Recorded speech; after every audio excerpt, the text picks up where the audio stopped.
Uy. Ayan si Puy Puy. Op, bubuelo. Ayan siya. Parang niluluko yata ako nito.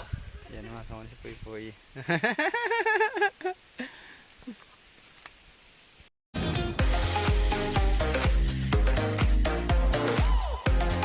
Uy. Ikaw ang Puy Puy. Ayan si Puy Puy mga kamanoy. Pinapakilala ko sa inyo ang aking inorder na kalabaw. So, gutom. Pero ang mga paa niya, malalaki mga kamanoy. So, medyo singkit ang mata. Basta malaking kalabaw to mga kamanoy. Magsanay ka na, Jay. So, hindi pa kami magkakilanlan mga kamanoy. Pag ganito kasi mga kalabaw mga kamanoy ng mga lalaki, medyo ingat kasi talagang mapwersa yan. At talagang parang ano mga kamanoy, sanay sa trabaho kasi yung ganito niya, talagang medyo may kalyo. Talagang batak talaga sa trabaho mga kamanoy. Pero pag dito na kay bossing to, hindi na. Pipoy! Ako na ngayon ang bago mong amo! I'm your baby boy! Di ka manuaga, wag ka. Pwede mo yan marang-araw ka namulag muna. Puro punitiyon mo. Ito na nga. Ayan. Medyo masama ang tingin niya ni Puy Puy sa akin kasi mga kamon hindi niya pa ako kilala. So, ayan, maraming salamat doon sa shoutout kay Dari Boy. Tapos sa aking mga kasamahan na tumulong para kunin si Puy Puy doon sa Iraya. Ayan, salamat sa inyo.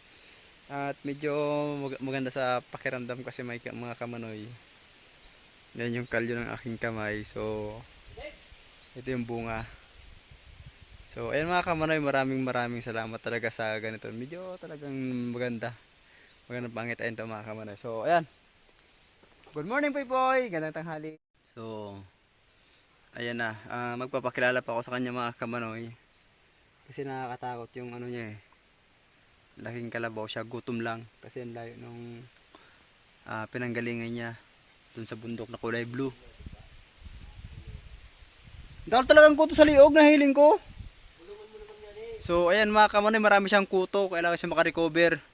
Yung ginawa ko kay Bonbon mga kamanoy, ang ginawa ko, use oil. Yun. So ayan mga kamanoy, at ito muna yung si Puy Puy. At talagang nakakatuwa. So, bayan Puy Puy kasi ano, gagamutin ko siya.